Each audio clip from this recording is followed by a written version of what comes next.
Hello बच्चों। तो हम लोग आज एक बहुत इंपॉर्टेंट टॉपिक डिस्कस करने जा रहे हैं बेटा, जिसका नाम है common diseases in the human beings. और common diseases in the human beings में मैं सबसे पहले जो बात करूंगा बेटा, आज वो बात करूंगा मलेरिया की बात करूंगा। बहुत सारी, जब मैंने ये चैप्टर स्टार्ट किया था बेटा, तो मैंने आपको बहुत अच्छी तरीके से एक बात बताई थी कि क्या होती हैं आपकी कम्युनिकेबल डिजीजेस, क्या होती हैं आपकी नॉन कम्युनिकेबल डिजीजेस, क्या होती हैं आपकी इन्फेक्शियस डिजीजेस, और क्या होती हैं आपकी नॉन इन्फेक्शियस डिजीजेस। तो इन सब के बारे में मैंने बहुत अच्छे से चर्चा कर ली थी। ठीक है बेटा, तो अब हम लोग आज एक बहुत इंपॉर्टेंट टॉपिक पढ़ेंगे जिसका नाम है मलेरिया। लेकिन उससे पहले हम लोग एक ओवरऑल सिनेरियो देख लेते हैं कि common diseases in the human beings. ठीक है, तो अगर हम कॉमन डिजीजेस की बात करते हैं, किसकी बात करते हैं बच्चों? कॉमन डिजीजेस की बात करते हैं। कॉमन डिजीज, ठीक है। चलिए, अगर हम कॉमन डिजीजेस के बारे में बात कर रहे हैं बेटा, तो आपको एक बहुत इंपॉर्टेंट पॉइंट ये वाला पता होना चाहिए कि इसको हम लोग दो पार्ट में बांटेंगे। इसको हम लोग दो पार्ट में बांटेंगे बेटा। एक को हम लोग बोलेंगे कॉन्जेनाइटल डिजीजेस, कॉन्जेनाइटल डिजीजेस, और एक को हम लोग बोलेंगे बेटा आपकी एक्वायर्ड डिजीजेस, जो हम लोग अपने लाइफ टाइम में अचीव करते हैं। एक्वायर्ड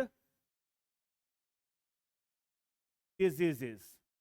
अब अगर हम बात कर रहे हैं बेटा, ध्यान से सुनते रहना, अगर हमने बात करनी है कॉन्जेनाइटल डिजीजेस की, तो ऐसे डिजीजेस जो कि बाई बर्थ हमको मिलती हैं, जो बाई बर्थ हमको मिल रही हैं बेटा, उन डिजीजेस को, मतलब कि जिनका क्या हो सके, वंशानुगति हो सके, मतलब कि वो एक वंश से दूसरे वंश में जा सके। इसका मतलब क्या है?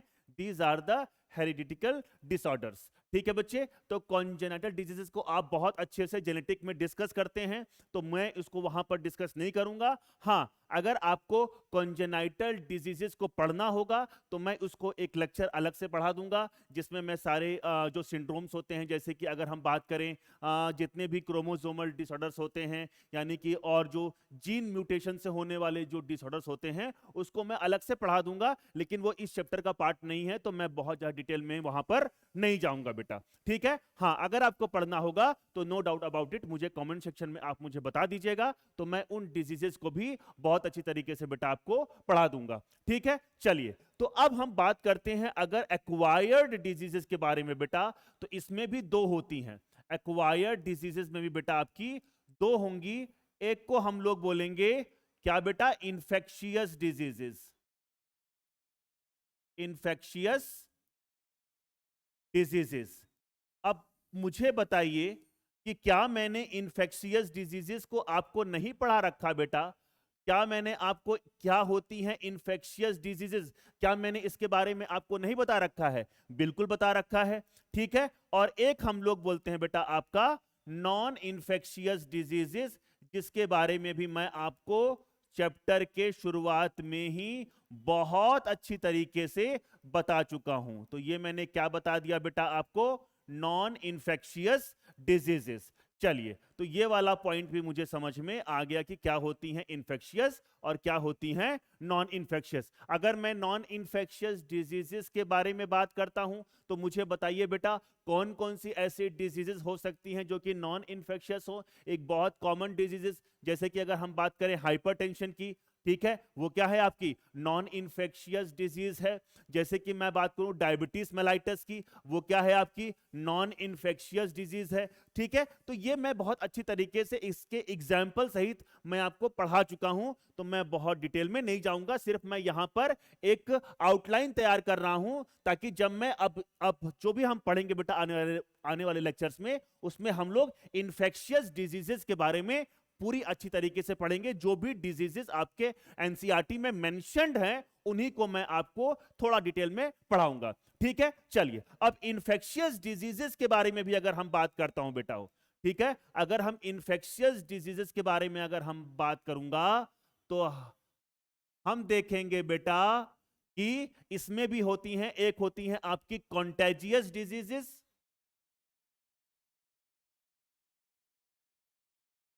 कॉन्टेजियस डिजीजेस, क्या मैं इनको नहीं पढ़ाया हूं क्या बेटा? बिल्कुल पढ़ाया हूं। और एक होते हैं बेटा आपके non contagious, non contagious diseases, non contagious diseases. ठीक है, चलिए, तो ये वाला पॉइंट भी बच्चों मुझे अच्छे से समझ में आ गया कि क्या होती हैं आपकी कॉन्टेजियस डिजीजेस और क्या होती हैं आपकी नॉन कॉन्टेजियस डिजीजेस। मुझे बता पाएंगे क्या बेटा? बिल्कुल, जैसे कि मैं आपको एक अगर शॉर्ट में बताऊं तो ऐसे डिजीजेस जो कि छूने से फैल सके। ठीक है, आ गई बात समझ में? तो उसको हम लोग क्या बोलेंगे? Contagious disease. मतलब कि अगर कोई डिजीज डायरेक्ट कांटेक्ट से फैल रही है तो उसको हम लोग क्या बोलेंगे? Contagious diseases. और अगर जो डायरेक्ट कांटेक्ट से नहीं फैल रही हैं उसको हम लोग क्या बोल सकते हैं? Non contagious diseases. जैसे कि क्या हो गया? टाइफाइड हो गया, जैसे कि मलेरिया हो गया, जैसे कि निमोनिया हो गया। ये सब क्या है? आपके इन्फेक्शियस डिजीजेस तो हैं, but they are non contagious diseases. ठीक है बच्चों, तो यहां पर मैंने आपको एक बस बेटा आउटलाइन बताया है ताकि आपको चीजें थोड़ी सी समझ में आ सके, बाकी तो हम आगे देखेंगे ही। ठीक बच्चों, चलिए, तो अब हम लोग आज का जो मेनली लेक्चर है बेटा, इसमें हम लोग पढ़ेंगे मलेरिया। ठीक है, अब सुनना पूरी बात। अगर मैं थोड़ा सा अगर मलेरिया को डिस्कस करना चाहूं बेटा, अगर मैं थोड़ा सा मलेरिया को डिस्कस करना चाहूं तो मलेरिया को डिस्कस करने से पहले मैं आपको यह बता देता हूं कि मैं यहां पर दो डिजीजेस मेंशन करूंगा। जैसे कि प्रोटोजोवन डिजीज के बारे में अगर मैं बात करता हूं, ऐसे डिजीजेस जो कि प्रोटोजोआ से हो सकती हैं। प्रोटोजोआ इसमें एक कॉजेटिव फैक्टर की तरह काम करेगा, कॉजेटिव एजेंट की तरह काम करेगा, उसको हम लोग क्या बोलेंगे? Protozoan diseases. तो मैं हर डिजीजेस को अलग अलग वे में पढ़ाऊंगा। जैसे कि पहले पढ़ाऊंगा प्रोटोजोवन डिजीजेस, फिर मैं पढ़ाऊंगा आपको बैक्टीरियल डिजीजेस, फिर मैं पढ़ाऊंगा आपको helminthic diseases, and then after मैं पढ़ाऊंगा आपको फंगल डिजीजेस। तो आपको सेपरेटली जब मैं पढ़ाऊंगा तो आपको याद रहेगा कि कौन सी डिजीज किससे हो रही है और उसके क्या कॉजेटिव एजेंट्स हैं। ठीक बच्चों, चलिए, तो मुझे लगता है ये वाला पॉइंट समझ में आ गया होगा। अगर यहां तक कोई दिक्कत है बेटा तो बताइए। ठीक है बच्चों, चलिए, तो अब अगर मैं मलेरिया को पढ़ाने से पहले मैं यहां पर एक चीज लिख देता हूं बेटा कि अब हम लोग पढ़ेंगे नॉन कॉन्टेजियस डिजीजेस में सबसे पहले जो हम लोग पढ़ेंगे वो हम लोग पढ़ेंगे बेटा आपका protozoan diseases. Protozoan protozoan diseases मतलब कि इनका जो कॉजेटिव एजेंट होगा वो क्या होगा बेटा? आपका प्रोटोजोआ होगा, प्रोटोजोआ डिजीजेस। ठीक है, चलिए, ठीक, उसके बाद हम लोग और पढ़ सकते हैं तो वो मैं यहां पर अभी मेंशन नहीं कर रहा हूं।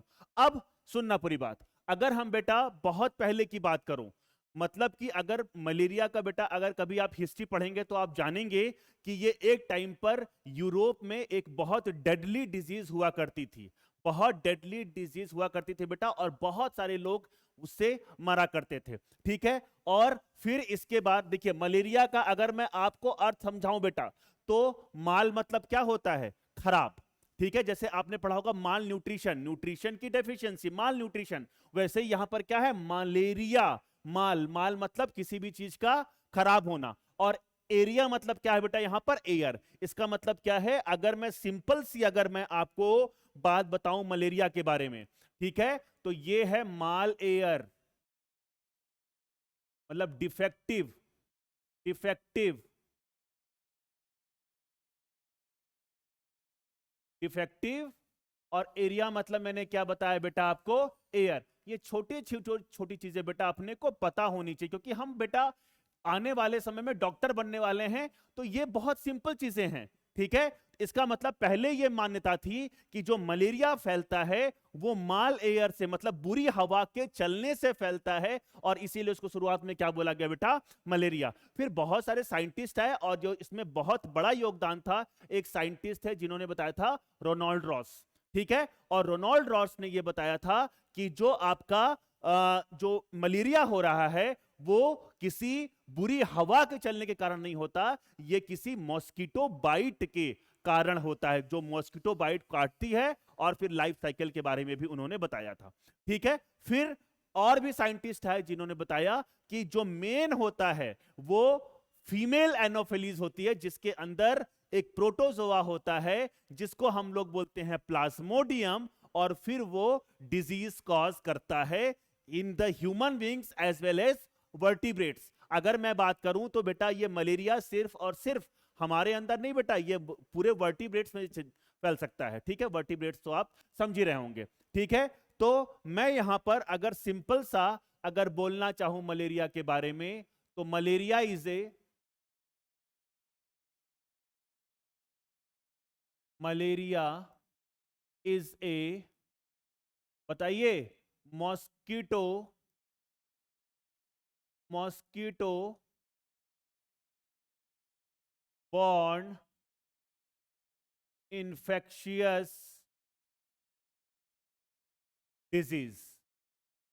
मैंने क्या बोला बेटा, मैंने क्या बोला कि malaria is a mosquito borne infectious disease which is caused by which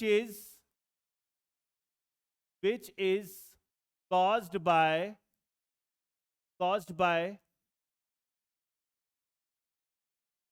parasitic, which is caused by parasitic species of protozoan, protozoa या प्रोटोजोआ। ठीक है, malaria is a mosquito borne infection which is caused by parasitic species of protozoa, that is plasmodium. Plasmodium आ गई बच्चे बात समझ में? तो मुझे लगता है यहां तक कोई डाउट आपको नहीं होगा। ठीक है, अब छोटी छोटी बातें हम थोड़ा सा प्लाज्मोडियम के बारे में बताएंगे बेटा कि प्लाज्मोडियम कैसा होता है। ठीक है, याद रखिएगा plasmodium is a single cell parasite. Single cell, अगर आपको मैं बताऊं बेटा तो प्रोटोजोआ है। ठीक है, जैसे आपने बेटा 5 किंगडम क्लासिफिकेशन पढ़ा होगा, तो 5 किंगडम क्लासिफिकेशन में आपने 5 चीजें पढ़ी होंगी, मोनेरा, प्रोटिस्टा, फंजाई, प्लांटी और एनिमेलिया। आर.एच. विटेकर ने दिया था इसको। ठीक है, आप इसको बॉटनी में 11th में आपने पढ़ा होगा बेटा। ठीक है, चलिए, तो जब आपने पढ़ा होगा तो मोनेरा क्या होता है आपका यूनिसेलुलर प्रोकैरियोट, और प्रोटिस्टा क्या होता है यूनिसेलुलर यूकैरियोट। तो प्रोटोजोआ की ही तो बात कर रहे हैं ना बेटा, तो क्या ये सिंगल सेल पैरासाइट नहीं होगा? बिल्कुल होगा। ठीक है, तो plasmodium is a single cell parasite. ठीक है, सिंगल सेल पैरासाइट, ये वाला पॉइंट मुझे समझ में आ गया। ठीक है, and when it enters into the blood stream of the human beings, when it enters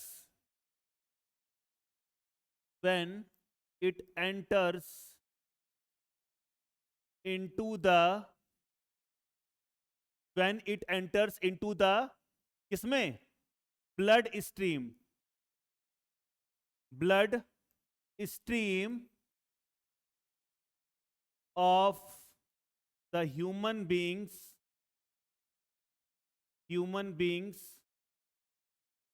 तो ह्यूमन बींग्स में बेटा ये एंटर करने के बाद, अगर हम बात करें बेटा, तो ह्यूमन बींग्स में ये एंटर करने के बाद ये 2 लोगों को इन्फेक्ट करने वाला है। ये 2 लोगों को इन्फेक्ट करने वाला है। 2 लोगों को ये इन्फेक्ट करने वाला है, मतलब कि एक तो ये इन्फेक्ट करेगा बेटा आपका लीवर को। किसको इन्फेक्ट करेगा बेटा? आपको लीवर को। तो यहां पर मैं बना देता हूं लीवर। ठीक है, तो एक तो ये इन्फेक्ट करेगा बेटा किसको? लीवर को। और दूसरा इन्फेक्ट करेगा, अगर हम बात करते हैं किसको? आपकी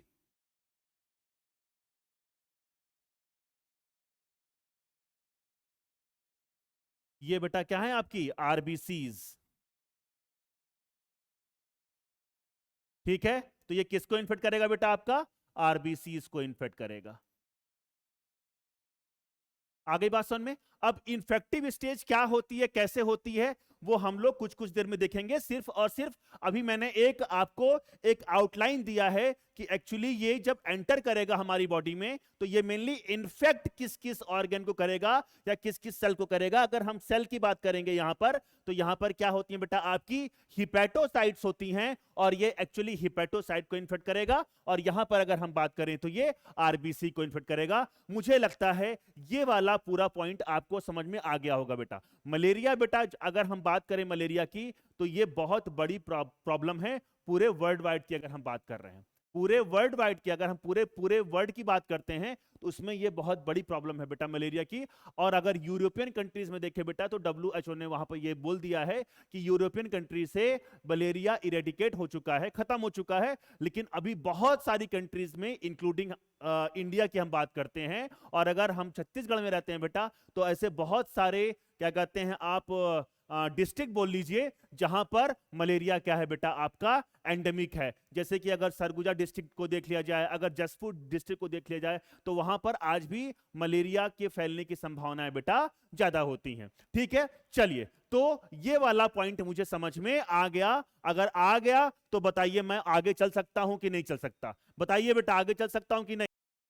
चलिए बेटा, तो मुझे लगता है ये वाला पॉइंट अगर समझ में आ गया तो अब मैं और आगे चल सकता हूं। लेकिन और आगे चलने से पहले अब मैं थोड़ा सा बेटा एजेंट्स के बारे में देखूंगा। किसके बारे में देखूंगा बेटा? एजेंट के बारे में देखूंगा।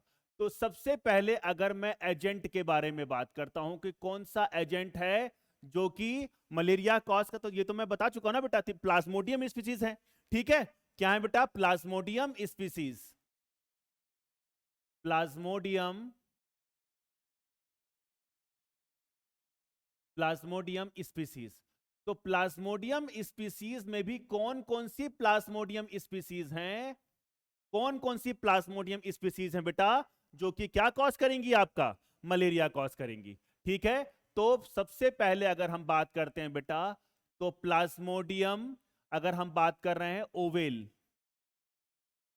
Plasmodium oval, P for Plasmodium, Plasmodium vivax,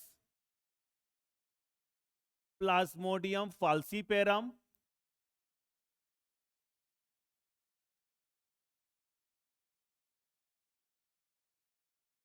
और प्लाज्मोडियम क्या होगा? मैलेराई, मलेरियाई। ठीक है, तो ये चार स्पीसीज बेटा आपको याद रखना है, Plasmodium oval, Plasmodium vivax, Plasmodium falciparum और प्लाज्मोडियम मलेरिया। ठीक है, अब अगर हम बात करते हैं, ठीक है बच्चों, तो याद रखिएगा, याद रखिएगा एक बहुत इंपॉर्टेंट चीज मैं यहां पर पढ़ाने जा वाला हूं बेटा। ओवेल, वाइवेक्स और फाल्सीपेरम की अगर हम बात करते हैं, किसकी? ओवेल, वाइवेक्स और फाल्सीपेरम की बात करते हैं, तो इनको हम लोग, ये जो मलेरिया कॉज करते हैं, इस मलेरिया को हम लोग बोलते हैं टर्शियन मलेरिया। क्या बोलते हैं बेटा? Tertian malaria. ठीक है, ये वाला पॉइंट याद रखिएगा। लेकिन अगर हम बात करते हैं किसकी? प्लाज्मोडियम मलेराई की, तो ये जो कॉज करता है इसको हम लोग बोलते हैं क्वार्टन मलेरिया, क्वार्टन मलेरिया, क्वार्टन मलेरिया। ठीक है, वैसे पूछा तो नहीं जाएगा, लेकिन मैं आपको बस बता देता हूं, बस बता देता हूं कि इसको क्यों बोलते हैं टर्शियन मलेरिया और इसको क्यों बोलते हैं आपका क्वार्टन मलेरिया। सुनना पूरी बात। जब कभी किसी को मलेरिया, कोई अगर मलेरिया से बेटा इन्फेक्ट हुआ है, तो अगर हर तीसरे दिन, अगर हर तीसरे दिन मतलब कि आप समझिए कि 48 घंटे के बाद अगर किसी को चिल्स, राइगर, फीवर और स्वेटिंग जैसी चीजें हो रही हैं, तो इसको हम लोग क्या बोलते हैं? Tertian malaria. और जो मैंने अभी बोला कि चिल्स, राइगर, फीवर और स्वेटिंग जैसी चीजों को, इसको हम लोग बोलते हैं मलेरियल पैरोक्सिम्स। क्या बोलते हैं बेटा? मलेरियल पैरोक्सिम्स। ये एक बहुत सिग्निफिकेंट क्लिनिकल फीचर्स होते हैं जो कि मलेरिया में देखने को मिलते हैं। ठीक है, अगर एकदम एकदम एकदम ऐसे ही सिम्टम देखने को मिलते हैं बेटा। ठीक है, चलिए, तो इसीलिए इसको टर्शियन मलेरिया बोला गया अगर हर तीसरे दिन अगर फीवर, अगर ये सब सारे सिम्टम्स आ रहे हैं तो इसको हम लोग क्या बोलेंगे, टर्शन मलेरिया। और अगर ये सब सारे सिम्टम अगर 72 घंटे के बाद आ रहे हैं, मतलब 3 दिन के बाद आ रहे हैं, तो इसलिए हम लोग क्या बोलेंगे बेटा, उसको क्वार्टन मलेरिया। ठीक है, आ गई बात समझ में?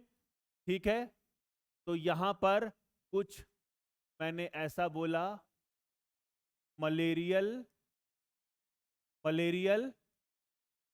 पैरोक्सिम्स।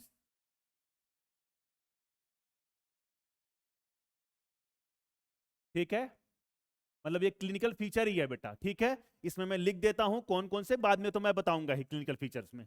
ठीक है, इसमें आपका आएगा एक तो चिल्स या कोल्ड लिख दीजिए, मतलब ठंड लगेगी।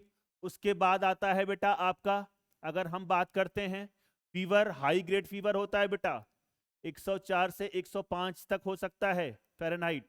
ठीक है, और उसके बाद क्या होती है बेटा, आपका स्वेटिंग। तो ये सारे के सारे सिम्टम्स अगर हमको इन्फेक्शन के अगर कब 3 दिन पे दिख रहे हैं, मतलब कि आपका 48 घंटे के बाद दिख रहे हैं, तो इसको हम लोग क्या बोलेंगे, टर्शन मलेरिया। और अगर 72 घंटे के बाद दिख रहे हैं तो इसको हम लोग क्या बोलेंगे बेटा, क्वार्टन मलेरिया। मुझे लगता है ये वाला पॉइंट समझ में आपको आ गया होगा। अब यहीं पर बात खत्म नहीं होती है, क्योंकि यहीं पर मैं आपको एक बहुत इंपॉर्टेंट चीज बताने वाला हूं, और जिसका नाम है बेटा आपका प्लाज्मोडियम फाल्सीपेरम। प्लाज्मोडियम फाल्सीपेरम की अगर हम बात करते हैं बेटा, तो प्लाज्मोडियम फाल्सीपेरम एक मलेरिया कॉज करता है, जिसको हम लोग बोलते हैं, बहुत बहुत इंपॉर्टेंट, याद रखिएगा, मैलिग्नेंट मलेरिया। मैलिग्नेंट मलेरिया, या इसको हम लोग सेरिब्रल मलेरिया के नाम से भी जानते हैं, सेरेब्रल मलेरिया। यही प्लाज्मोडियम की वो स्पीसीज है बेटा जो आपके ब्रेन को भी इन्फेक्ट कर सकती है, और ब्रेन को इन्फेक्ट करने के बाद सीजर्स, मतलब झटके आना, सीजर्स या कोमा जैसी चीजें आपको इसमें देखने को मिल सकती हैं, अगर ये बहुत क्रिटिकल कंडीशन होती है बेटा, जिसमें पेशेंट की जान भी जा सकती है। तो इसीलिए इसको हम लोग क्या बोलते हैं, मैलिग्नेंट मलेरिया या सेरेब्रल मलेरिया। मुझे लगता है ये वाला पॉइंट भी अब आपको समझ में आ गया होगा। मैं बार बार इसलिए एम्फसाइज कर रहा हूं प्लाज्मोडियम फाल्सीपेरम पे, क्योंकि इससे क्वेश्चन पूछा जाता है, मैलिग्नेंट मलेरिया किससे होता है या सेरेब्रल मलेरिया किससे होता है बेटा। ठीक है, ये खतरनाक इसलिए होता है बेटा, अगर ये सिर्फ मैं समझाने के लिए बता रहा हूं, क्योंकि इससे क्या होती है, जब ये आरबीसी को इन्फेक्ट करता है तो आरबीसी क्या हो जाती है, स्टिकी हो जाती हैं, और स्टिकी होने के कारण वो आपस में आरबीसी चिपक जाती हैं, और जब किसी वो छोटी छोटी अगर आपकी छोटी छोटी अगर कैपिलरीज होकर गुजरती हैं,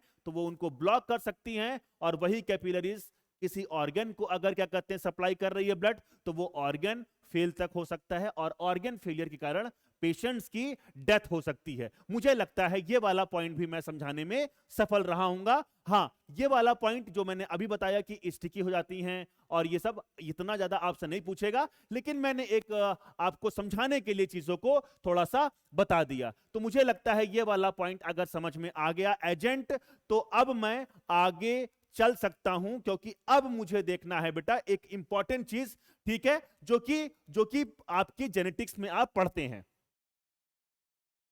ठीक, अगर हम बात करते हैं, मान लीजिए कि ये बेटा आपकी आरबीसी है, ये आपकी बेटा क्या आरबीसी, ठीक है, हाँ,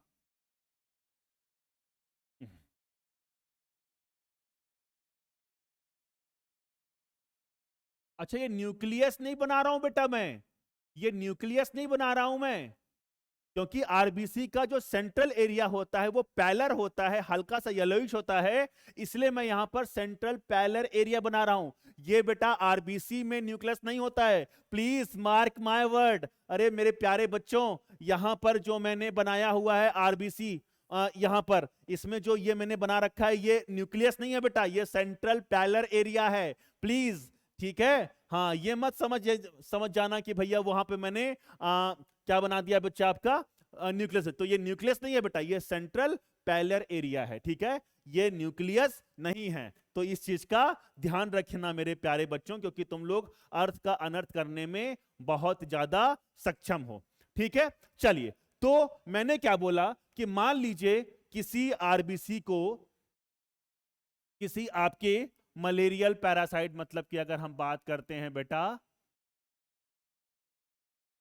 ये क्या है, सिंगल सेल पैरासाइट इन्फेक्ट कर दिया, ठीक है। अब इन्फेक्ट करने के बाद, ठीक है, कैसे इन्फेक्ट करता हो, कैसे अंदर घुसता होगा। अगर मैं यहां पर बात सुनना, पूरी बात ध्यान से, ये है आपका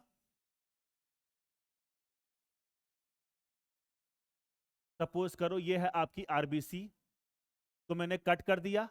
जब मैंने कट कर दिया तो सुनना पूरी बात ध्यान से, इसके ऊपर क्या होता है बेटा, रिसेप्टर, क्या होता है, रिसेप्टर, ठीक है। अच्छा, मैंने ग्रीन से ही बना दिया इसको, रुक जाओ, इस रिसेप्टर को मैं ले लेता हूं, व्हाइट ले लेता हूं, जो कि आरबीसी के ऊपर है, ठीक है।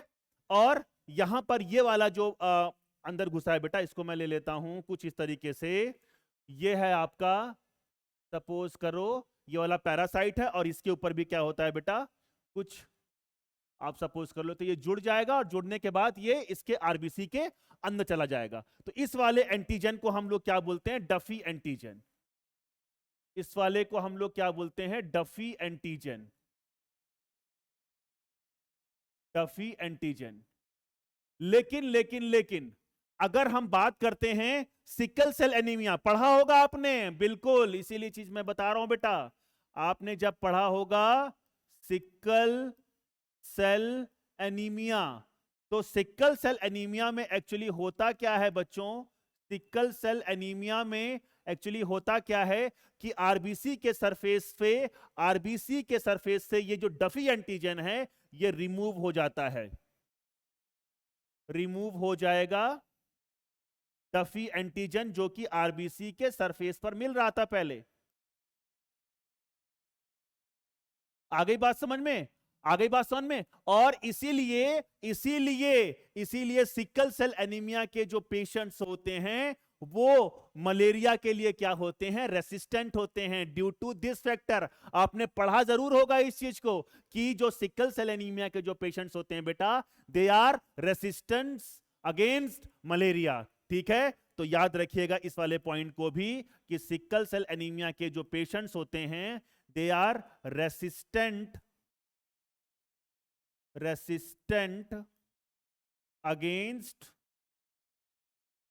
Against malaria.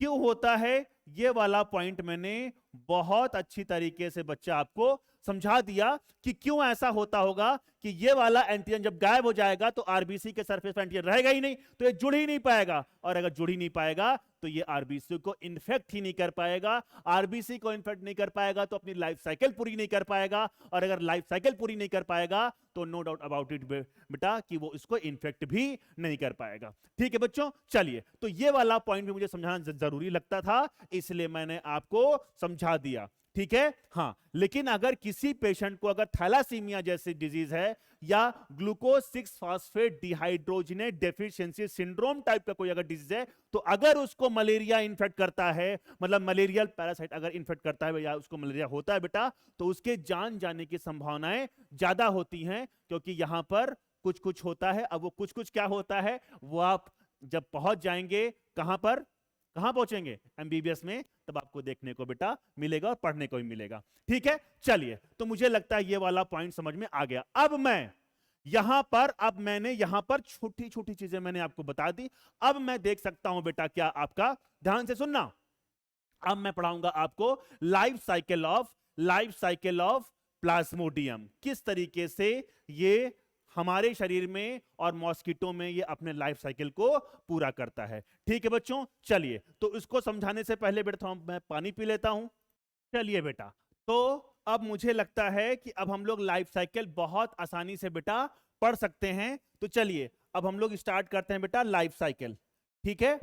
तो हमको ये बात तो पता चल गई ना बेटा, हमको ये बात तो चल गई कि प्लाज्मोडियम के दो होस्ट होने वाले हैं, एक आपका फीमेल एनोफिलीज होगा और एक आपका क्या होगा बेटा, हम लोग होंगे, मतलब कि ह्यूमन बींग या वर्टिब्रेट्स होंगे।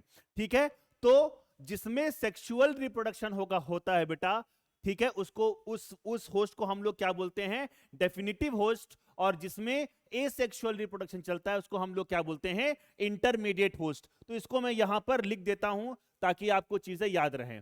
ठीक बच्चों, तो मैंने यहां पर बोला कि यहां पर इस एजेंट के दो होस्ट होने वाले हैं। यहां पर क्या बेटा, आपके दो होस्ट होंगे, दो होस्ट होंगे। ठीक है, इसके दो होस्ट होंगे, कौन कौन से, एक तो मैंने क्या बोला, बताइए। एक तो मैंने बोला कि एक होगा आपका डेफिनिटिव होस्ट, डेफिनिटिव होस्ट। और डेफिनिटिव होस्ट कौन होगा आपका, फीमेल एनोफिलीज, क्योंकि फीमेल एनोफिलीज में ही क्या चलता है बेटा, आपका क्या चलता है, सेक्सुअल रिप्रोडक्शन। ठीक है, और एक होगा आपका इंटरमीडिएट होस्ट, जैसे कि human beings, intermediate host, intermediate host. ठीक है बच्चों, तो मुझे लगता है ये वाला पॉइंट भी अपने को समझ में आ गया। डेफिनिटिव होस्ट में इसके कौन है बेटा, ये आपका फीमेल एनोफिलीज है, फीमेल एनोफिलीज है। और अगर हम बात करते हैं किसकी, इंटरमीडिएट होस्ट की, तो ये है आपका ह्यूमन बींग्स, ह्यूमन बींग। ठीक बच्चों, क्योंकि यहां पर क्या चलता है आपका, एसेक्सुअल रिप्रोडक्शन। तो इसके दो होस्ट हैं, ये भी अपने को पता चल गया, किसको डेफिनिटिव होस्ट बोलेंगे, किसको इंटरमीडिएट होस्ट बोलेंगे। ये वाला पॉइंट समझ में आ गया। सेक्सुअल रिप्रोडक्शन जिसमें चलता है उसको हम लोग क्या बोलते हैं, डेफिनिटिव होस्ट। ठीक है, चलिए चलिए, तो मुझे ये वाला पॉइंट भी समझ में आ गया। अब मैं यहां पर देख सकता हूं बहुत इंपॉर्टेंट तरीके से बेटा, वो क्या है आपका, लाइफ साइकिल ऑफ प्लाज्मोडियम। ठीक बच्चों, लाइफ साइकिल ऑफ प्लाज्मोडियम, चलिए स्टार्ट करते हैं।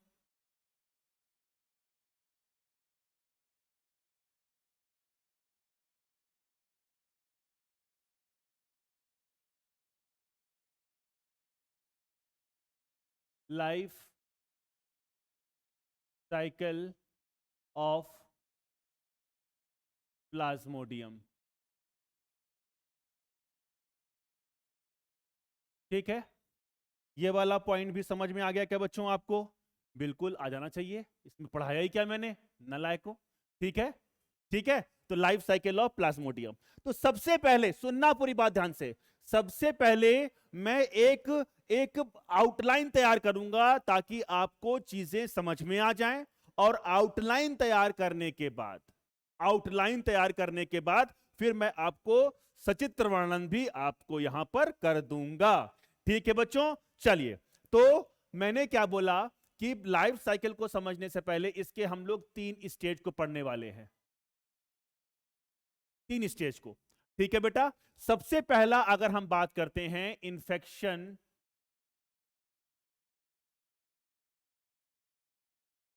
इंफेक्शन इन ए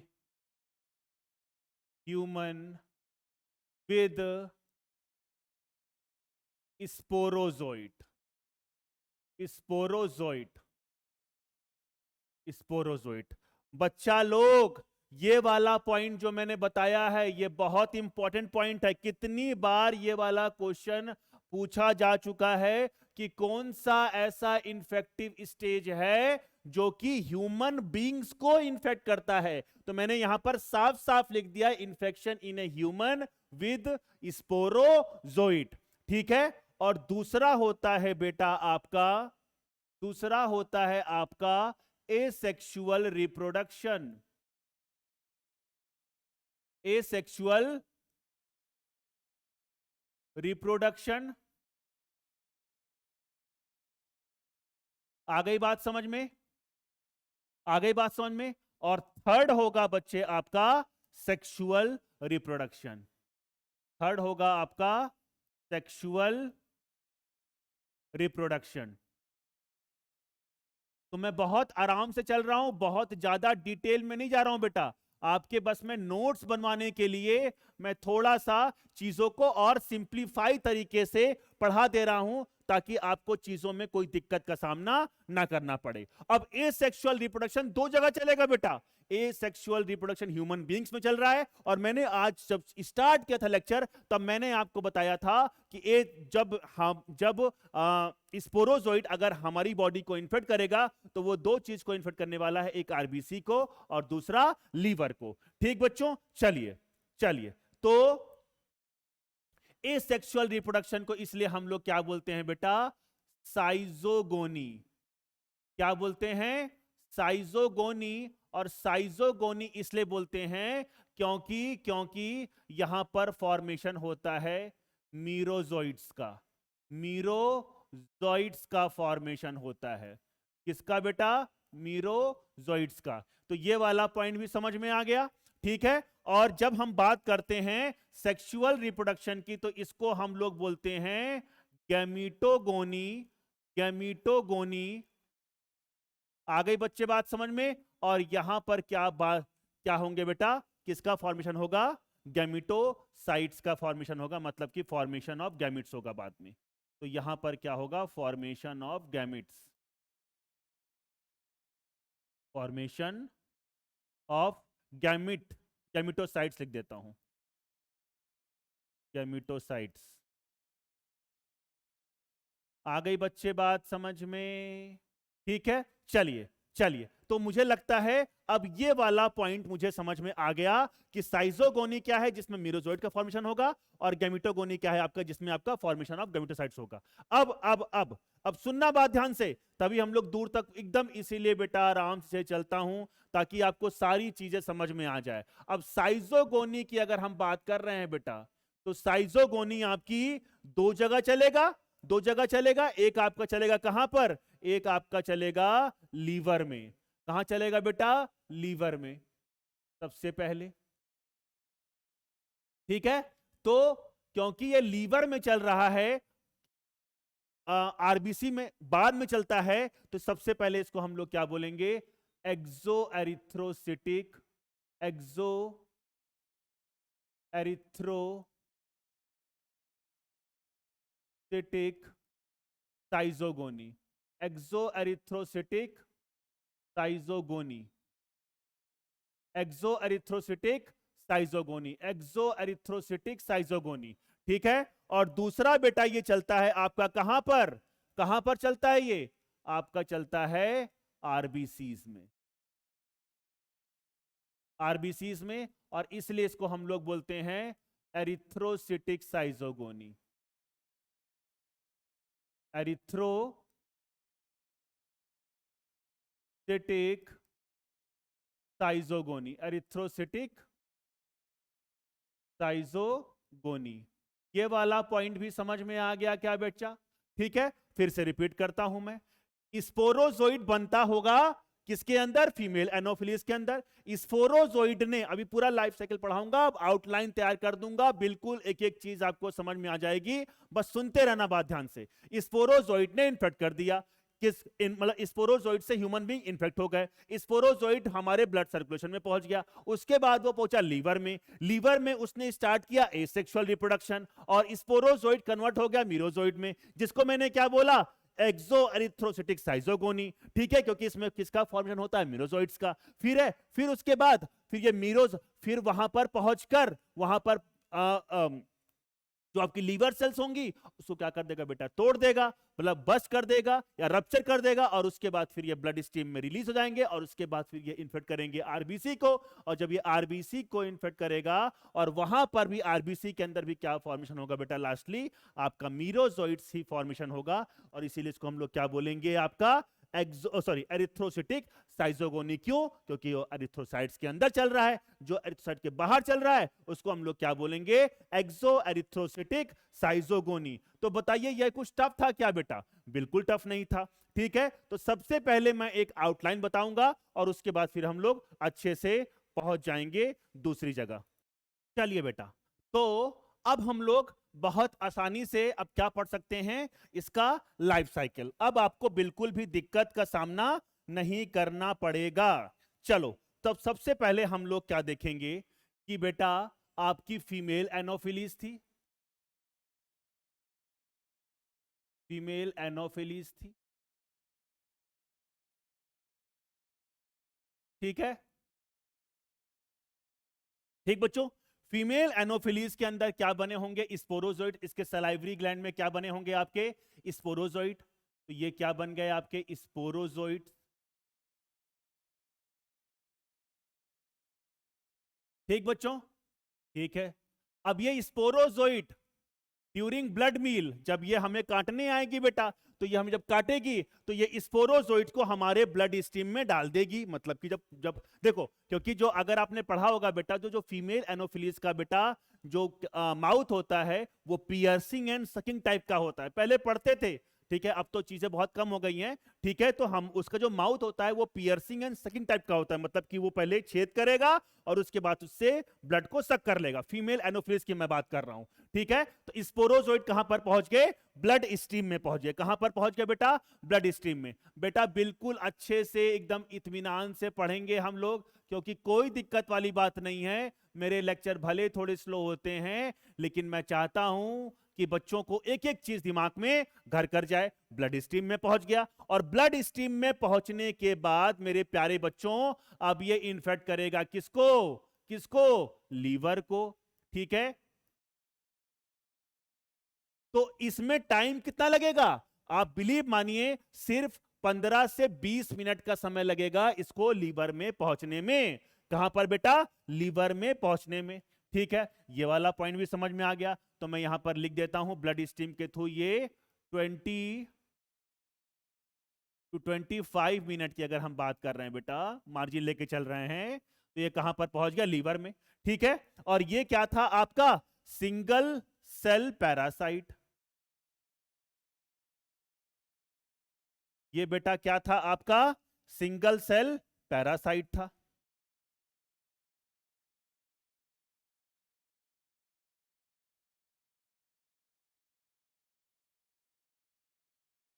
ये मैंने क्या बना दिया आपका?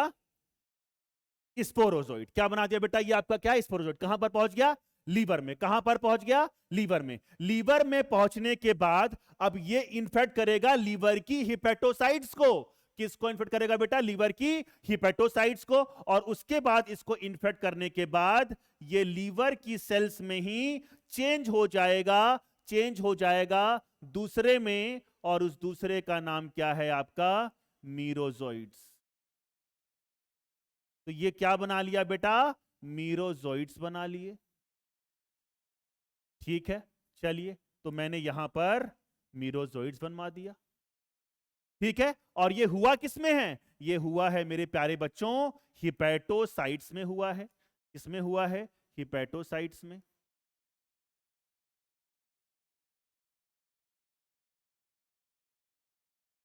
आ गई बात समझ में? यहां तक कोई दिक्कत है क्या? कोई दिक्कत नहीं है सर, ठीक है। लीवर में पहुंचा हिपैटोसाइट को। अब ये लीवर, जब ये मीरोजोइट्स जब हिपैटोसाइट के अंदर चेंज जाएगा तो हिपैटोसाइट क्या हो जाएंगी बेटा? आपकी रप्चर हो जाएंगी। और रप्चर होने के बाद ये किसमें बना है? आपका हिपैटोसाइट्स के अंदर ही बना है।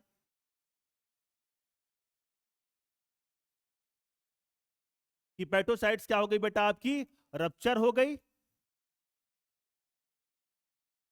और रप्चर होने के बाद कहां पर ये रिलीज हो गए?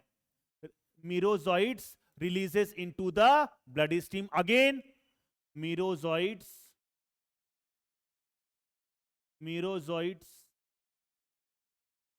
releases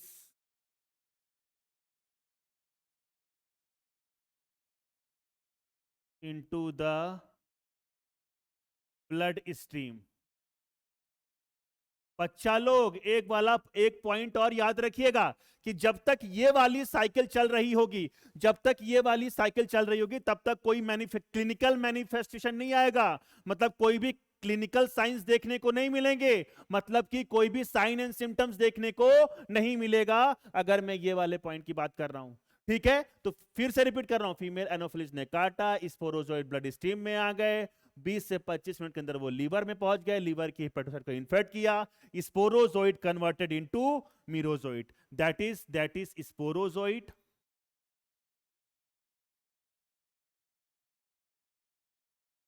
and that is merozoite.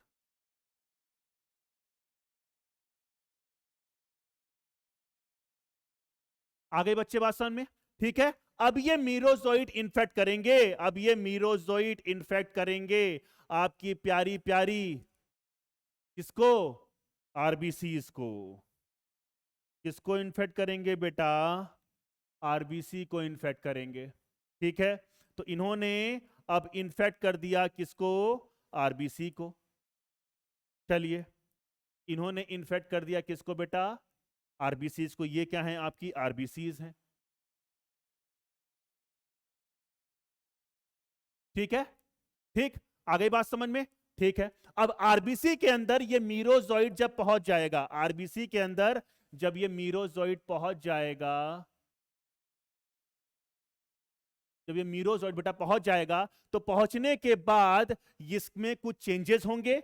सुनना पूरी बात ध्यान से, सुनना पूरी बात ध्यान से बेटा। ये चेंज हो जाएगा, सबसे पहली बात ये चेंज हो जाएगा अर्ली ट्रोफोजोइट में।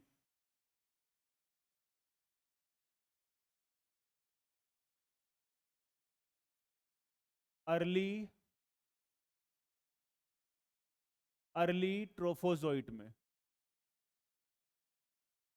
ट्रोफोजोइट में, अर्ली ट्रोफोजोइट में क्या देखने को मिलता है बेटा?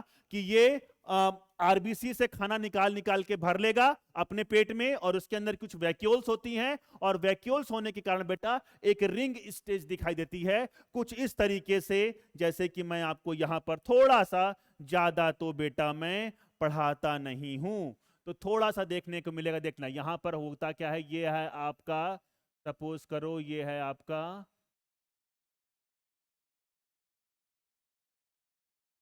ठीक, इसमें होते हैं बच्चे क्या? वैक्यूल्स, और वैक्यूल के अंदर भर जाता है पूरा इसका खाना, इस टाइप का।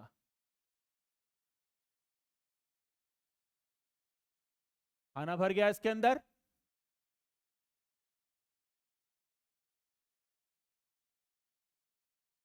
ठीक, और उसके बाद इसका जो न्यूक्लियस होता है बेटा, वो थोड़ा सा क्या करता है? पेरीफेरी में आ जाता है। कहां पर आ गया? पेरीफेरी में आ गया, और यहां पर कुछ रिंग जैसी स्ट्रक्चर दिख रही है क्या? कुछ रिंग दिख रही है क्या बेटा? ये देखो रिंग, ये देखो रिंग, उल्टी रिंग दिख रही है आपको? ये देखो, दिख रही है क्या? ठीक है, तो इस स्टेज को हम लोग क्या बोलते हैं? Signet ring stage. क्या बोलते हैं बेटा? Signet ring stage. और यही स्टेज को हम लोग डायग्नोसिस में मलेरिया पैरासाइट को पहचानने के लिए बेटा यूज करते हैं। तो इसको हम लोग क्या बोलते हैं? Signet ring stage. ठीक, ट्रोफोजोइट अर्ली से क्या बनेगा? अर्ली से क्या बनेगा बेटा? आपका लेट ट्रोफोजोइट बनेगा। लेट ट्रोफोजोइट,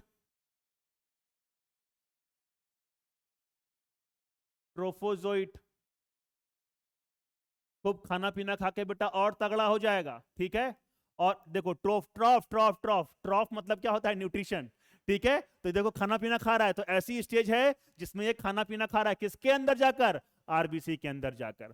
ठीक है, तो क्या हो गया? लेट ट्रोफोजोइट, और लेट ट्रोफोजोइट के बाद ये चेंज होगा बेटा साइजोंट में। किसमें चेंज होगा? साइजोंट में। और साइजोंट में जब माइटोसिस होगा, तो माइटोसिस होने के बाद ये वापस से क्या बना लेंगे? मीरोजोइट्स। तो देखो यहां पर भी क्या बन गए मेरे प्यारे बच्चों? मीरोजोइट्स। Mark my words. तो इसका मतलब ये दोनों ही जगह क्या चल रहा है बेटा? दोनों जगह क्या चल रहा है आपका? ये देखो यहां पर मैंने क्या बनवा दिया? मीरोजोइट्स। और यहां पर भी क्या बने थे? मीरोजोइट। ठीक है, तो ये दोनों जगह कहां पर चला? आरबीसी के अंदर भी क्या चला है बेटा आपका? आरबीसी के अंदर भी क्या चला है आपका? ए सेक्सुअल रिप्रोडक्शन। देखो मीरोजोइट बने। और यहां पर भी लीवर के अंदर भी क्या चला था आपका? ए सेक्सुअल रिप्रोडक्शन, जिसको मैंने क्या बोला? मीरोजोइट। लेकिन ये वाला जो फेज था, ये वाला जो फेज था, इसको मैंने बोला था एक्सो एरिथ्रोसिटिक साइजोगोनी। और ये वाला जो फेज था, इसको मैंने क्या बोला है? एरिथ्रोसिटिक साइजोगोनी। मुझे लगता है ये वाला पॉइंट अब आपके समझ में आ गया होगा। तो मैंने क्या बोला, एक मिनट, अब आ जाएगा। तो ये वाला जो फेज मैंने बताया बेटा, ये वाला जो फेज है, ये क्या है आपका, एक्सो एरिथ्रोसिटिक साइजोगोनी। ठीक है बच्चों, एक्सो एरिथ्रोसिटिक साइजोगोनी, एक्सो एरिथ्रोसिटिक साइजोगोनी, साइजोगोनी। ठीक बच्चों, चलिए चलिए, अब अगर ये वाला पॉइंट अगर हम बात कर रहे हैं बेटा, इस वाले पॉइंट की, इसको हम लोग किससे बना दें, रेड से बना, व्हाइट से बना देते हैं। चलो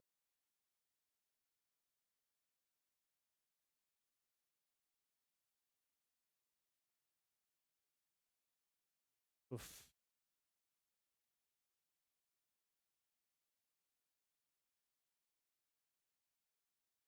ठीक बच्चों, ये क्या था आपका, एरिथ्रोसिटिक साइजोगोनी। ये क्या है बेटा आपका, एरिथ्रोसिटिक साइजोगोनी, एरिथ्रोसिटिक साइजोगोनी। आ गई बच्चे बात समझ में? अगर आ गई बात समझ में तो आगे चलूं क्या? बिल्कुल। तो मुझे लगता है ये वाला पॉइंट भी अब आपको समझ में आ गया। अब ये मीरोजोइट्स कहां पर आ गए, वापस से ब्लड स्ट्रीम में आ गए बेटा। कहां पर आ गए, ब्लड स्ट्रीम में। ठीक है, कहां पर आ गए, ब्लड स्ट्रीम में।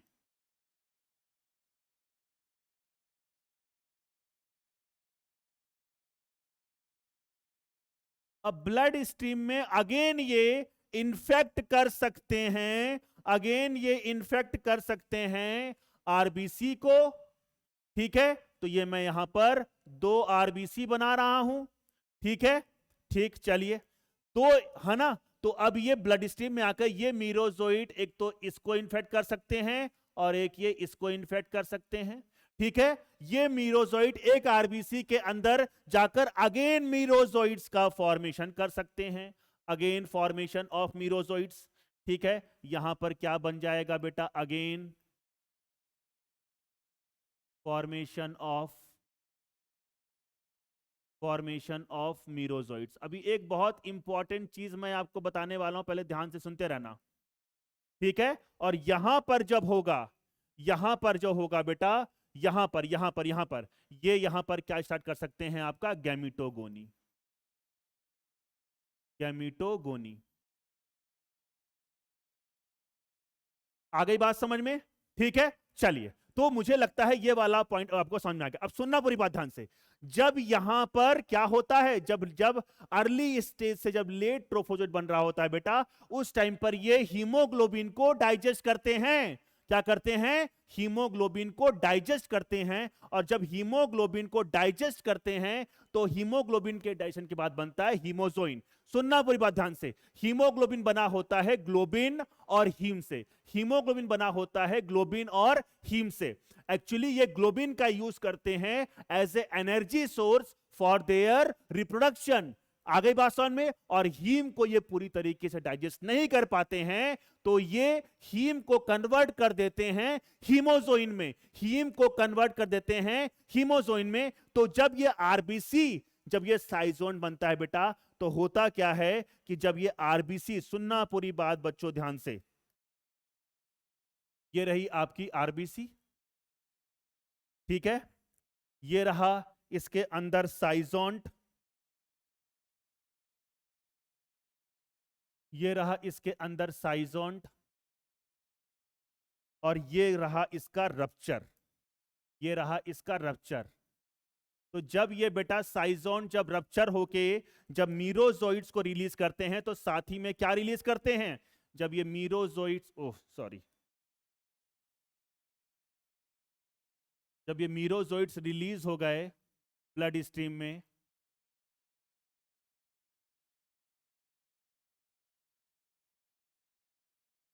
ठीक है, तो इसी के साथ साथ क्या रिलीज होता है बेटा, इसी के साथ साथ रिलीज होता है जो इसके अंदर भरा रहता है आपका हीमोजोइन, जो कि एक टॉक्सिक क्या है, जो कि एक टॉक्सिन है, जिसको हमने क्या बोला, हीमोजोइन। हीमोजोइन। इसी के साथ साथ जब आरबीसी रप्चर होती है तो मीरोजोइड्स के साथ साथ क्या रिलीज होते हैं बेटा, आपके हीमोजोइन। और ये करस्पॉन्डेंट, मतलब सॉरी करस्पॉन्डेंट बोल रहा हूं, ये किससे के थ्रू, जब ये हमारे बॉडी में फीवर हो रहा होता है तो उसी टाइम पर हीमोजोइन बेटा आरबीसी रप्चर होकर आरबीसी से ये बाहर आ रही होती हैं। आ गई बात समझ में?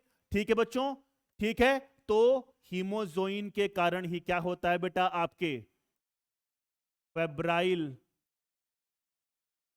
पैरोक्सिम्स।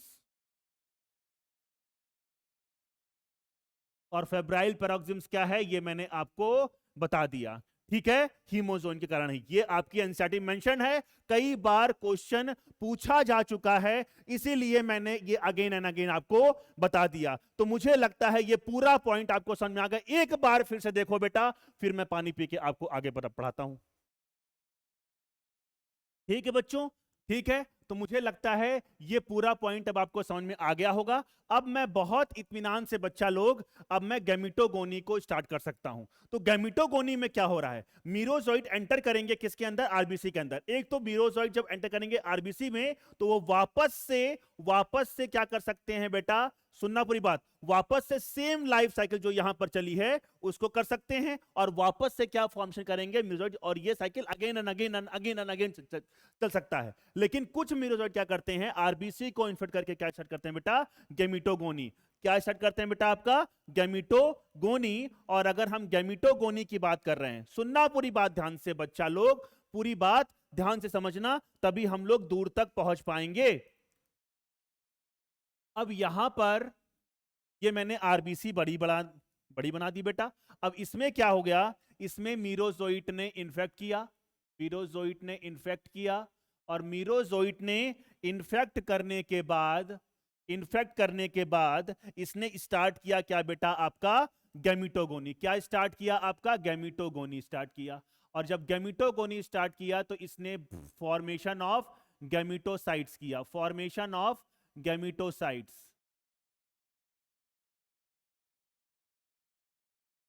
ठीक, ठीक है बच्चा। तो ये है आपका मेल गैमिटोसाइट जो कि आरबीसी के अंदर ही बना है, और ये क्या है बेटा, आपका फीमेल गैमिटोसाइट्स। ये क्या है बेटा, आपका फीमेल गैमिटोसाइट। ठीक, ये क्या है, आपका mail gametocyte.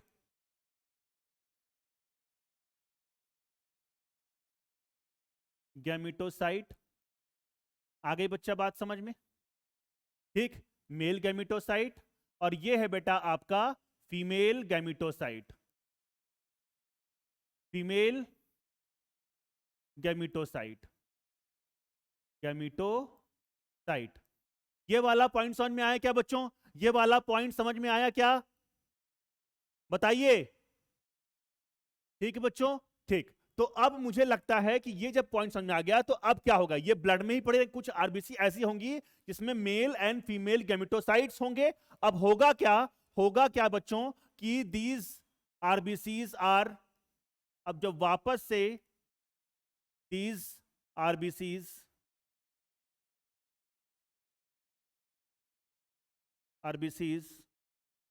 Are sucked by female anopheles, female anopheles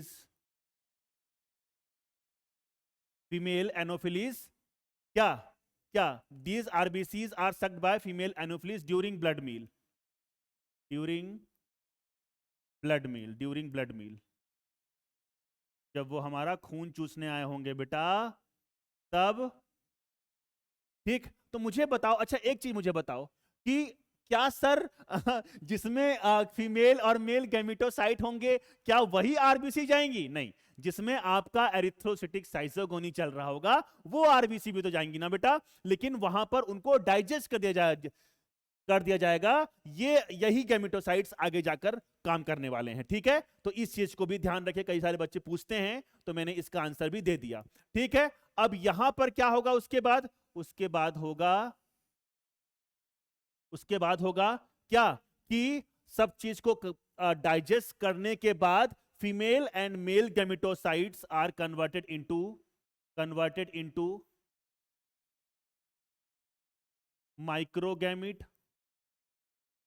अच्छा अच्छा, एक minute, sorry sorry sorry sorry sorry, gametocyte reaches into the gut of the female anopheles. ठीक है, गैमेटोसाइट्स, ये चीज लिख देता हूं नहीं तो कंफ्यूज हो। Gametocytes reaches gut of the female Anopheles, female Anopheles. आ गई बात समझ में बेटा?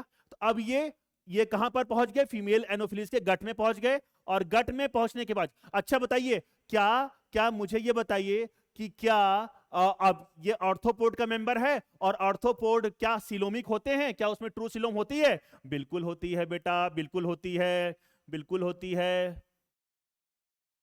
आ गई बात समझ में? ठीक है, अब इसके बाद ये गट में पहुंचने के बाद they are converted into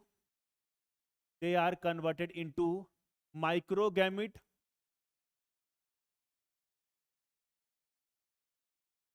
माइक्रोगैमिट and macrogamete, macrogamete. आ गई बच्चे बात समझ में? ठीक है, और फिर क्या होगा इनका? मैक्रो और माइक्रो का क्या होगा बच्चे? फ्यूजन, फ्यूजन, फ्यूजन, फ्यूजन हुआ। और फ्यूजन के बाद क्या बनेगा? जाइगोट। क्या बनेगा बेटा? जाइगोट। और जाइगोट के बाद याद रखना एक मोटाइल स्ट्रक्चर का फॉर्मेशन होता है, एक मोटाइल स्ट्रक्चर का फॉर्मेशन होता है जिसको हम लोग बोलते हैं ऊकाइनेट, ऊकाइनेट। आ गई बात से बात समझ में? ये वाला पॉइंट समझ में आया क्या? ये वाला पॉइंट समझ में आया क्या? और ऊकाइनेट के बाद फिर ये नॉन मोटाइल स्ट्रक्चर में चेंज आएगा, दैट इज ऊसिस्ट। और ऊसिस्ट ये पहुंच जाएगा फीमेल एनोफिलीज के सलाइवरी ग्लैंड्स में पहुंच चुका है बेटा ये। ठीक है, ये सलाइवरी ग्लैंड में पहुंच चुका है, salivary gland of female Anopheles, female anopheles. आगे बच्चे बात समझ में? और इसके बाद यही बाद में उस इसमें क्या होगा? रेप्लिकेशन होगा। और मतलब रेप्लिकेशन करने का मतलब वो वाला रेप्लिकेशन की बात नहीं कर रहा हूं, ठीक है बेटा? तो यहां पर क्या होगा? माइटोसिस वगैरह होगा और ये चेंज हो जाएगा वापस से स्पोरोजोइट्स में। किसमें चेंज हो गया? स्पोरोजोइट्स में। याद देखो, हमने जहां से ये लाइफ साइकिल स्टार्ट किया था वहीं पर हमने इस लाइफ साइकिल को खत्म भी किया है, दैट इज स्पोरोजोइट। और ये वापस से अब इन्फेक्ट करने के लिए क्या है? बाध्य है। ठीक है, अब मुझे लगता है कि ये वाला जो पूरा पॉइंट था, ये वाला जो पूरा पॉइंट था, ये क्या था? ये किस में चल रहा था बेटा आपका? फीमेल एनोफिलीज में चल रहा था, क्योंकि ये शक कर लिया गया तो ये किस में चला? फीमेल एनोफिलीज में, फीमेल एनोफिलीज में।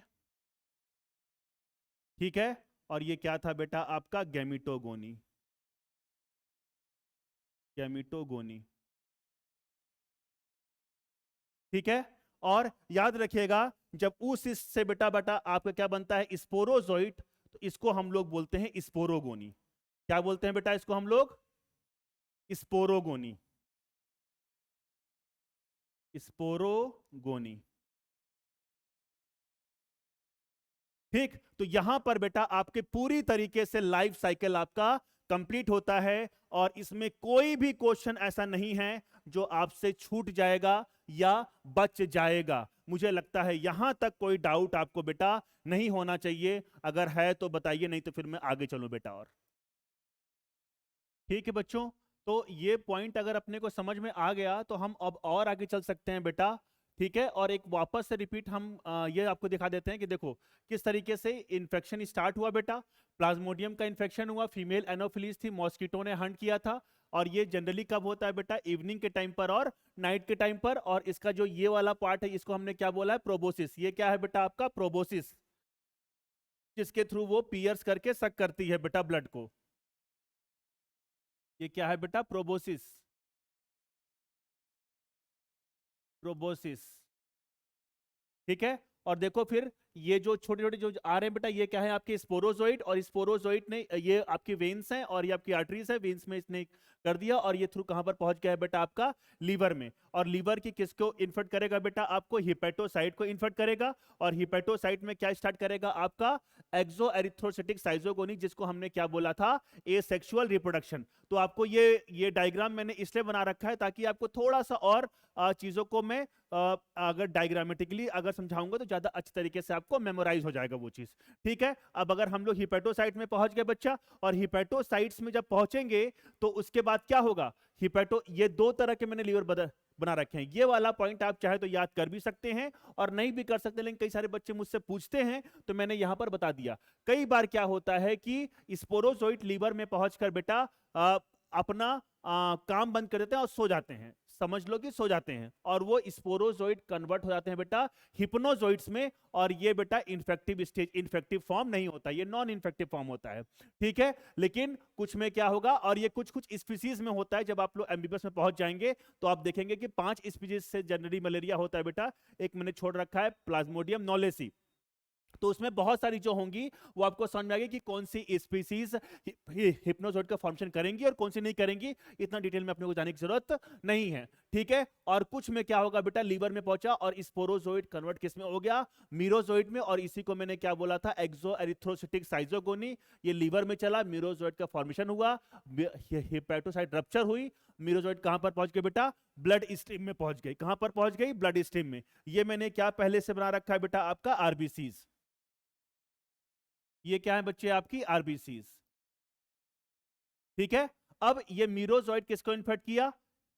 आरबीसीज को। और क्या स्टार्ट करेगा?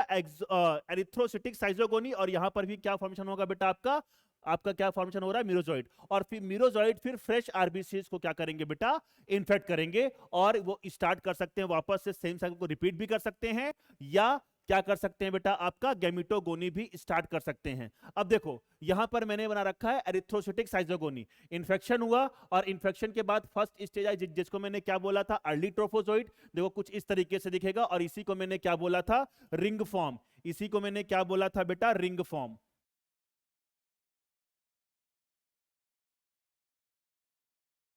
इसी को मैंने क्या बोला था बेटा? Ring form. और यही क्या था आपका? सिग्नेट रिंग स्टेज थी। और फर्स्ट स्टेज के बाद क्या आएगा बेटा? आपका second stage, that is late trophozoite. और उसके बाद देखो क्या हुआ? थर्ड स्टेज में क्या हुआ? Grows bye digesting haemoglobin. और हीमोग्लोबिन को वो डाइजेस्ट करेगा बेटा, ग्लोबिन पार्ट को यूज करेगा, ग्लोबिन पार्ट को यूज करेगा फॉर देयर रिप्रोडक्शन। और हीम को पूरी तरीके से डाइजेशन नहीं कर पाएगा, तो हीम को कन्वर्ट कर देगा बेटा हीमोजोइन में। देखो यहां पर मैंने लिख दिया है। ठीक है। और उसके बाद फिर ये ग्रो करता जाएगा और क्या बनाएगा? एक मैच्योर साइजोन्ट। और मैच्योर साइजोन्ट में बहुत सारे क्या भरे हुए बेटा? आपका मीरोजोइड। ये रप्चर होगा, रप्चर होने के साथ साथ क्या हुआ बेटा? आपके मीरोजोइड रिलीज हो गए, और साथ ही क्या रिलीज हुए बेटा? आपका हीमोजोइन। अब ये फ्रेश आरबीसी को इन्फेक्ट करेगा, और सेम साइकिल को क्या कर सकता है? रिपीट कर सकता है, या क्या कर सकता है बेटा? ये वापस से गैमिटोगोनी स्टार्ट कर सकता है। ये मैंने सचित्र वर्णन इसलिए किया क्योंकि जब ये अगर मैं शुरुआत में आपको पहले से बेटा मैंने इसलिए बना लिया है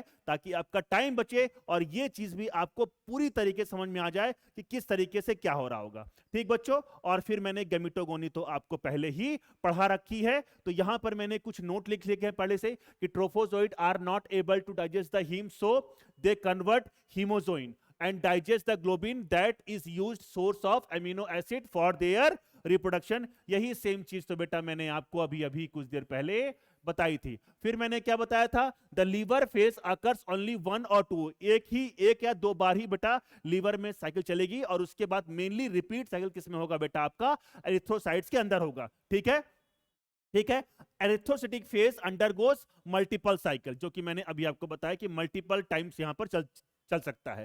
ठीक है। और फिर याद रखिएगा ये वाला पॉइंट बहुत इंपॉर्टेंट है कि clinical manifestation appear during erythrocytic phase. Clinical manifestation का मतलब क्या है? आपके जो साइन एंड सिम्टम्स देखने को मिलेगा वो इसी जगह पर इसी टाइम पर देखने को मिलेगा, लेकिन जब तक लीवर साइकिल चल रहा होगा तब तक कोई भी सिम्टम्स अपीयर नहीं होंगे। ठीक है। अब अगर हम बात करते हैं बेटा इसके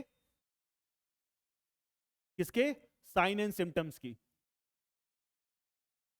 बात कर चुके हैं, लेकिन फिर से बात कर लेते हैं।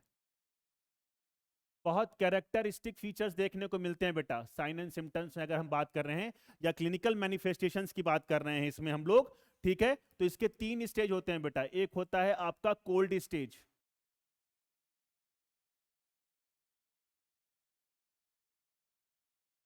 दूसरा होता है हॉट स्टेज,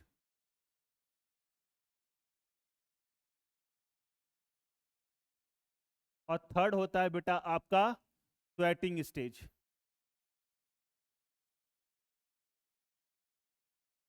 स्वेटिंग स्टेज आ गई बच्चे बात समझ में? ठीक है। तो अगर हम कोल्ड स्टेज की बात कर रहे हैं तो इसमें हमको चिल्स एंड राइगर होगा बेटा, बहुत ज्यादा ठंड लगेगी, बहुत ज्यादा कपकपी देकर बुखार आएगा, चिल्स एंड राइगर, कपकपी देकर बुखार आना, ठीक है। ठीक है, तो पहले कपकपी होगी, ठंड लगेगी, और उसके बाद आएगा बेटा आपका high grade fever. High grade fever, बहुत ज्यादा तेज बुखार आएगा बेटा, और ये बुखार आपका 104 या 105 फ़ारेनहाइट तक भी पहुंच सकता है, ठीक है। हाई ग्रेड फीवर, और लास्ट में क्या होगा बेटा आपका स्वेटिंग। उसके बाद बहुत प्रोफ्यूजली बेटा क्या होगी, स्वेटिंग होगी, और बॉडी अपने आप को बहुत तेजी से ठंडा करना चाहेगी। तो ये 3 कैरेक्टरिस्टिक स्टेज देखने को मिलते हैं बेटा, ठीक है। इसी को हम लोग क्या बोलते हैं, फेब्राइल पैरोक्सिम्स। क्या बोलते हैं, फेब्राइल पैरोक्सिम्स बोलते हैं, ठीक है। तो ये आपका साइन एंड सिम्टम्स हो गया, ठीक है। और भी चीजें देखने को मिलती हैं बेटा, क्योंकि यहां पर आरबीसी का रप्चर हो रही है, आरबीसी रप्चर हो रही है, तो यहां पर मुझे एनीमिया देखने को मिल सकता है,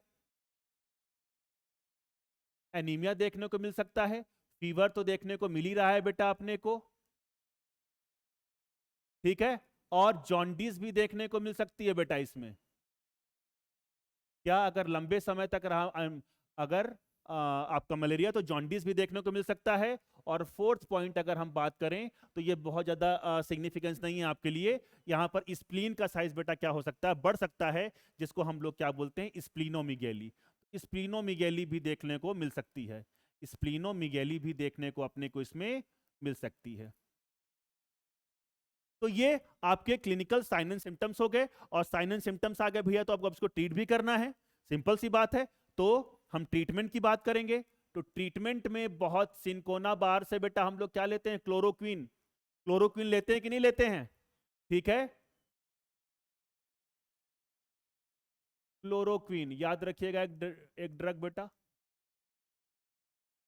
सिनकोना बार, सिनकोना की छाल से लेते हैं, ये भी याद रखिएगा, सिनकोना प्लांट, सिनकोना। मेरी स्पेलिंग को एक बार चेक कर लीजिएगा बेटा, सिनकोना बार्क, ठीक है। आ गई बात समझ में, ठीक। और क्विनीन भी, क्विनीन, ठीक है बच्चे। और भी बहुत सारी ड्रग होती हैं, आर्टिमिसिन। एक अच्छा, एक चीज और याद रखिएगा, आर्टिमिसिन, आर्टिमिसिन चाइनीज साइंटिस्ट के द्वारा इसको डिस्कवर किया गया था, आर्टिमिसिनिन, आर्टिमिसिनिन, ठीक है। और इसको डिस्कवर किया था बेटा 2UU ने, 2UU ने, और इसीलिए इनको नोबेल प्राइज मिला था, हाँ, नोबेल प्राइज। आ गई बात समझ में, ठीक है। ट्रीटमेंट हो गया। अब अगर हम प्रिवेंशन की बात करते हैं बेटा, प्रिवेंशन हम प्रिवेंट कैसे कर सकते हैं इसको, क्या कर सकते हैं, अपने आसपास पानी को जमा नहीं होने देना है, क्योंकि इनका जो ब्रीडिंग होता है बेटा, आपको याद आ रहा होगा ऑर्थोपेड्स में, ठीक है, जो आपका मेटामॉर्फोसिस कहां पर होगा, पानी में होता है, सिंपल सी बात है, ठीक है। तो पानी अगर आसपास जगह नहीं होगा तो सिंपल सी बात है, मच्छर कम फैलेंगे वहां पर, ठीक है। तो और हमें क्या करना है, मॉस्किटो रेपेलेंट्स का हम लोग यूज कर सकते हैं बेटा, पूरे कपड़े पहनना चाहिए हमको। और जहां पर अगर आसपास पानी जमा है तो हम लोग गैम्बूसिया मछली का भी यूज कर सकते हैं, जो कि आपके फीमेल जो एनोफिलिस होती है उसके जो लार्वा होते हैं उसको फीड करती है, आपने पढ़ा होगा बेटा इसको। भी कहां पर पढ़ा होगा, आपका एनिमल किंगडम में पढ़ा होगा। ठीक है, तो प्रिवेंशन के तौर पर हम लोग बहुत सारी चीजें यूज कर सकते हैं, उसको आपको याद रखना है कि हम लोग पूरा पूरा पूरा क्लोथ पहने, अपने आसपास पानी न जमा, तो वो अपनी बात की बात है। ठीक है, चलिए, तो मुझे लगता है ये पूरा अपने को ट्रीटमेंट भी समझ में आ गया कि क्लोरोक्विन बहुत सारी ड्रग होते हैं बेटा, आरटी मिसिन होती है, आरटी मीथर होती है, आरटी ईथर होता है, आरटी सुनवेट होता है, तो देयर आर मैनी ड्रग्स। ठीक है, और जो कि आपके cerebral malaria, even malignant malaria को ट्रीट करने के लिए भी रिस्पॉन्सिबल होती हैं। ठीक बच्चों, तो मुझे लगता है ये वाला पूरा पॉइंट अगर आपको समझ में आ गया बेटा, तो अब मैं यहां पर मलेरिया को खत्म कर सकता हूं। ठीक बच्चों, चलिए, तो मुझे लगता है कि मैंने मलेरिया में कोई भी पॉइंट बेटा यहां पर नहीं छोड़ा है। ठीक है, अगर आप बोलेंगे तो मैं ट्रीटमेंट के साथ साथ जो इसका क्या कहते हैं प्रिवेंशन है वो भी लिख के आपको जो आपका ये भी है स्लाइड्स है इसमें मैं प्रोवाइड करा दूंगा। ठीक बच्चों, चलिए, तो मैं प्रिवेंशन लिख के आपको भेज दूंगा, जो कि मैं समझा दिया आपको। ठीक है बेटा, चलिए, तो अपना ध्यान रखिए, और मलेरिया मुझे लगता है आपको पूरी चीजें समझ में आ गई होंगी। अब जो मेरा नेक्स्ट लेक्चर होगा बेटा, उसमें मैं प्रोटोजोअन के बारे में पढ़ाऊंगा, एंटमीबा, हिस्टोलिटिका, डायटीज, अमीबियासिस, और उसके बाद बेटा अब मैं 1-2 दिन के अंदर ही बायोमोलिक्यूल्स का वन शॉट स्टार्ट करूंगा, जिसको मैं लगभग 3 से 4 पार्ट में कंप्लीट करूंगा। मैंने ये सोचा है कि एक में कार्बोहाइड्रेट पढ़ाऊंगा, एक में फैट, एक में अमीनो एसिड एंड प्रोटीन्स, है ना, और लास्ट में क्या पढ़ाऊंगा, आपका एंजाइम्स। तो आपका लगभग 3 से 4 लेक्चर में पूरा बायोमोलिक्यूल्स बेटा मैं पढ़ाने वाला हूं। ठीक है, तो अगर आपको बायोमोलिक्यूल्स में दिक्कत होगी तो आप उस लेक्चर को भी प्रीफर कर सकते हैं, देख सकते हैं। और बेटा ये वाला लेक्चर अगर आपको पसंद आया हो तो अपने कलीग्स को भी शेयर जरूर कीजिएगा। ठीक बच्चों, चलिए, अपना ख्याल रखिए। मुझे लगता है कि कोई दिक्कत नहीं होगी बेटा, क्योंकि मैंने 2 बार उन चीजों को समझा दिया है, और कोई भी चीज अगर समझ में नहीं आई तो आप मुझे कमेंट सेक्शन में पूछ सकते हैं। ठीक बेटा, थैंक यू सो मच।